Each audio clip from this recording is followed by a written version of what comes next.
Munjani, salibonani mile Zimbabwe. Ngiyalamukela njalo kwenye episode engibuye ngiliphathele yona elangeni lanamuhla. Ithi ngitsho okuphakathi kwenhliziyo yami ngoba kunzima. Ithi ngitsho ngoba kunzima. Sakubona macho. Mina ngileminyaka engu-32. Ibizo lami nguNico, not my real name. Indaba yaqalisa kanje. Ngangithandana lo Peter, not real name, esikolweni. Khonapho ngangingu form 3, yena engu form 4. Sathandana, sagcina sesimithisana. Mina ngahle ngabalekela ngibo ko Peter. Babehlala bengu 5, ubaba ke, lo mama ke, lo bhuti wakhe, njalo lo sisi wakhe. Ngahle ngazithwala ngesisu se-first born yami.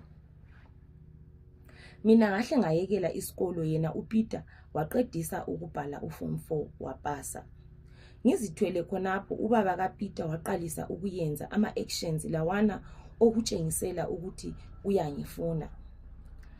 Ngaqala ngisa-ignore kodwa wayala esenza waze wagcina esengitshela indaba yakhe.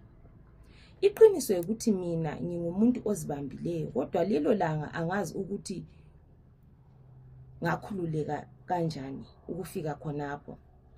One thing led to the other. Ubhuti kaPeter wasikhanda sisenza umthandazo wabadala.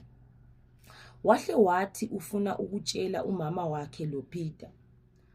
Ngabona ukuthi indaba le inzima kakhulu, ngathi kungcono ngimdlulise.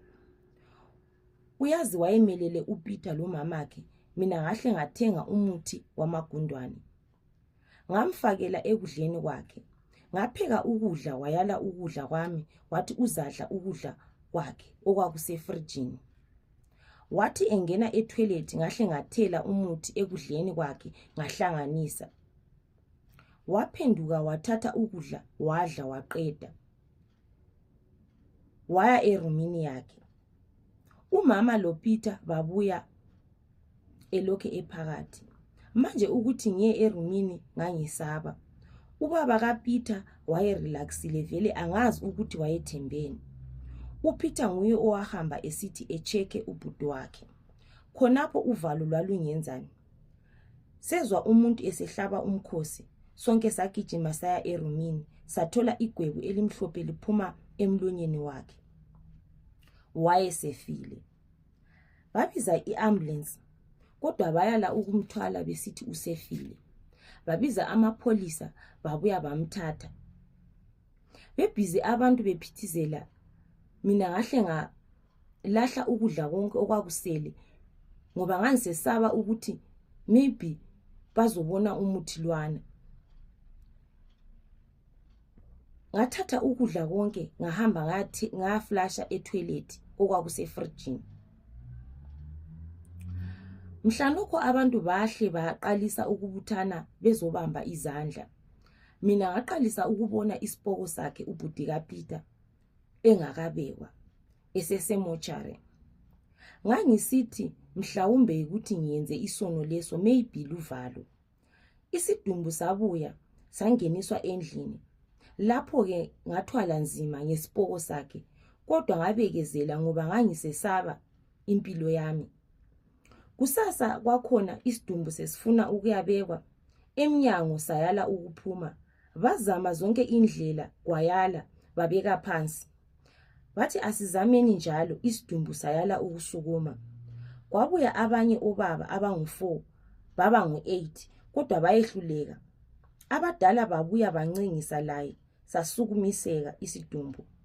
Emnyango sayala ukuphuma. Bagcina sebesithi asiphume ngewindow. Babiza uwelder wakhipha insimbi.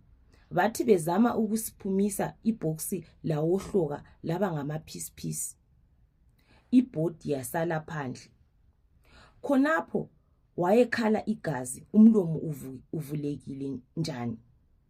Abadala bancengisa futhi babopha ibox ngentambo lamawaya saphuma. Uyazi waqalisa ukunuka. Impukane zathi lami ngikhona. Lelo langa kwakunzima. Mina njengami ngawuma amathe emlonyeni. Safika sebeqedile ukugebha from nowhere amanzi agobhoza hayefika ku-half yendlu yakhe.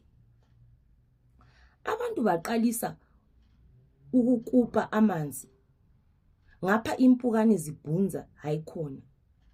Bakhulumela abadala wabekwa. Yinto eyayenzakalayo kudala kodwa namhlanje silokhe sihlangana lezigigama. Angilamthabo ngingakwenzayo kodwa lami ngangisithi ngizama ukufihla ihlazo leli elalizoyenzakala. Yiyo-ke i-confession evela kudadewethu uthi kunzima, indaba yakhe inzima. Kunzima, I know sihlangana lama situations anjalo wokuthi obaba obaba bayafuna omalukazana kodwa akufanelanga kufike estagini leso sokuthi abantu libulalane, andiyabo, because ngihlala ngikhuluma ngithi umuntu akayisonkukhu, umuntu akalobi. Umuntu noma lingaze limbulale engayekela ukuvuka khonapho kodwa uzavuka. Lo wahle waqalisa ukupoka engakabekwa. Khanyela nini izinto ezayenzakalayo khonapho. Kunzima sibili. Mina into engiyicelayo bakithi asizameni ukuhloniphana, asizameni ukukhipha ama-boundaries ama-relationships ethu. Sibekwazi ukuthi la afalanga nyeqa. Lo ngubaba akuhlale kungubaba, lo ngubamdala akuhlale kungubamdala, lo ngumamncane akuhlale kungumamncane. Asiyekeleni ukuyeqa ama-boundaries ama-relationships ngokuthi masingayeqa ama-boundaries singaqalisa ukukhangelana ngenye indlela sabe sesiyeqila ngithi sabe sesikhangelana ngenye indlela, andiyabo. Nxa kuyikuthi siyimuli fanele sikhiphe ama-boundaries angithi yikuthi sihlalisane kahle, yikuthi kungabi lama cases anjengawona lawo ukuthi abantu bayagcina sebecover up izinto zabo bebulala abanye abantu angithi. Akulunganga khonokho. Kufanele sizame ukuthi sikhiphe ama-boundaries ama-relationships, siyekele ukuskipa sisiya kwezinye indawo ezingayenziyo. Noma ungumalukazana mawukhangele ubaba wendoda yakho ngubaba wakho angithi, let's not skip i-boundary yona leyo angithi. Noma ungaze kwamanye ama-cases kuyabe kungubamdala efuna umntwana umalukazana lo, akwekeleni ukuba lezinto ezinjalo. Sizame lathi ukuthi lani bobaba yekelani ukuthanda umalukazana. Sabe sikwazi ukuthi abantu abeni babethethe umalukazana abahle, yekelani ukuaya umalukazana. Lisuthiseke ngabomama benu, abafazi benu wena labo elilabo. Ayikhona ukuthi ungabona umalukazana esekhona egumeni soqalisa ukuvula ilihlo sufuna ukuthi lami nasenyama sibuyile lami ngike ngithole iphisi yenyama. Akulunganga khonokho. Ngiyabonga muli eZimbabwe ngokulalela. Ndaboka. Please don't forget to subscribe, to like and to comment.